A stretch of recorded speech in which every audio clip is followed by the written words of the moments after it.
ಇದು ವಾರಕ್ಕೊಂದ್ಸಲ ನೀವು ಒಂದು ಸ್ಪೂನ್ ಹಂಗೆ ಉದುರಿಸಿ. ಇದು ಕಡಿಮೆನೇ ಉಪಯೋಗಿಸಿ, ಸ್ವಲ್ಪ ಇದು ಹಂಗೆ ಸೇರಿ ಇಟ್ಕೊಂಡಿರಿ. ಜಾಸ್ತಿ ನೀವು ಸಗಣಿ ಇದ್ರೆ ಸಗಣಿ, ಹಳ್ಳಿ ಸಗಣಿ ಸಿಕ್ಕತ್ತಲ್ಲ, ಸೊ ಮಕ್ಕಳಿಗೆ ಒಂದು ಕವರಲ್ಲಿ ಸಗಣಿ ಹಸಿದು ಹಾಕ್ಬೋದು, ಒಣಗಿದು ಹಾಕ್ಬೋದು, ಹಾಕಿ ಅದ್ರ ಜೊತೆ ಮಿಕ್ಸ್ ಆಗಿ ಬ್ಯಾಕ್ಟೀರಿಯಾ ಜನರೇಟ್ ಮಾಡ್ತಾ ಹೋಗುತ್ತೆ. ಹುಳಗಳೇನು ಉತ್ಪತ್ತಿ ಆಗುತ್ತೆ ಅದು ಗೊಬ್ಬರ ಮಾಡೋಕ್ಕೆ. ಹುಳಗಳು ಒಂದೊಂದು ಸ್ವಲ್ಪ ಬರ್ತವೆ. ಫುಡ್ ವೇಸ್ಟ್ ಜಾಸ್ತಿ ಆಗ್ತದೆ ಅಂದರೆ ಹುಳ ಬರಲ್ಲ. ಫುಡ್ ವೇಸ್ಟ್ ಹಣ್ಣು ತರಕಾರಿ ಕೊಳ್ತೋಗಿರೋ ಹಣ್ಣು ತರಕಾರಿ ಹಾಕ್ಬೋದು, ತೊಂದರೆ ಅದು ಏನು ತೊಂದರೆ ಇಲ್ಲ. ಅದು ಜಾಸ್ತಿ ನಿಮಗೆ ಶೀತದ ಅಂಶ ಆಗ್ತಾ ಇದೆ ಅಂದರೆ ಮರದ ಪುಡಿ ಸ್ವಲ್ಪ ಹಾಕಿ ಮೇಲೆ ಹಾಕಿ, ಇಲ್ಲ ಒಣಗಿದ ಎಲೆನ ಹಾಕಿ. ಅಂದರೆ ಹಸಿ ಕಸ ಅನ್ನೋದು ನೈಟ್ರೋಜನ್, ಒಣ ಕಸ ಅಂದರೆ ಇದು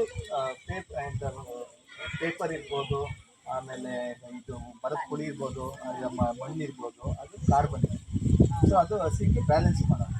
ಸೊ ಸ್ವಲ್ಪ ಲೇಯರ್ ವೈಸ್ ಆಗ್ತಾ ಹೋಗಿ ಒಂದು 15 ದಿವಸ ಆದಮೇಲೆ ಏನಾಗುತ್ತೆ, ಅದು ಗೊಬ್ಬರ ಆಗೋಕ್ಕೆ ಶುರುವಾದರೆ ನೀರು ಬಿಟ್ಕೊಳ್ತಿರೋದು, ಎಲೆಯಲ್ಲಿರ್ಬೋದು, ಹಳ್ಳಿ ಸಿಕ್ಕಿರ್ಬೋದು, ನೀರು ಬಿಟ್ಟಾಗ ಪಕ್ಕದಲ್ಲಿ ನಲ್ಲಿ ಇರ್ಬೋದು. ಆ ನಲ್ಲಿನಲ್ಲಿ ಲಿಚೆಟ್ ಅಂತ ಹೇಳ್ತೀವಿ, ಅದನ್ನು ಡ್ರಾ ಮಾಡಿ ಅದನ್ನು ಗಿಡಗಳಿಗೆ ನೀವು ಸ್ಪ್ರೇ ಮಾಡ್ಬೋದು.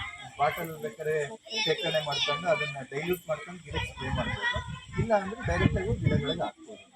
ನೀರು ಬರೋಕ್ಕೆ ಶುರು ಆಗ್ತದೆ. ಜಾಸ್ತಿ ನೀರಿನಂಶ ಇರೋಂಥದ್ದು ಏನಾದ್ರು ಹಾಕಿದ್ರೆ ನೀರು ಜಾಸ್ತಿ ಬಿಡ್ತಾರೆ. ಆಮೇಲೆ 30-35 ದಿವಸ ಅಂದರೆ ನಿಮಗೆ ಕಪ್ಪಾಗ್ತದೆ ಕೆಳಗಡೆ ನೀವು ಹಾಕ್ತಾ ಇರಿ. ಯಾಕೆಂದ್ರೆ ನೀವು ಹಾಕ್ತಾ ಇರ್ತೀವಿ, ಡೈಲಿ ಅದು ಕೆಳಕ್ಕೆ ಹೋಗ್ತಾ ಇರುತ್ತೆ. ಕರೆದಂಗೆ ಸಣ್ಣ ಕಡಿಮೆ ಆಗ್ತಾ ಇರುತ್ತೆ. ನೀರು ಎಷ್ಟು ಬಿಡುತ್ತೋ ಅಷ್ಟು ಕಡಿಮೆ ಆಗ್ತಾ ಹೋಗುತ್ತೆ. ಕೆಳಗಡೆ ಒಂದು 40-45 ದಿವಸ ಆದಮೇಲೆ 35-40 ಗೊತ್ತಾಗುತ್ತೆ ಕಪ್ಪಾಗಿರ್ತದೆ. ಕೆಳಗಡೆ ಸ್ವಲ್ಪ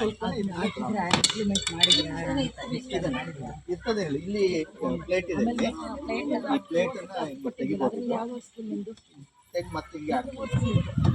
ಡೈಲಿ ಅದನ್ನು 35 ದಿವಸ ಆದಮೇಲೆ ಸ್ವಲ್ಪ ಎಷ್ಟು ಬೇಕೋ ಒಂದು ಸ್ವಲ್ಪ ತೆಗೆದು ನೀವು ಶೀಘ್ರ ಇರುತ್ತೆ ಸ್ವಲ್ಪ, ಬೇಕಾದ್ರೆ ಒಣಗಿಸಿ ಇಟ್ಕೋಬೋದು.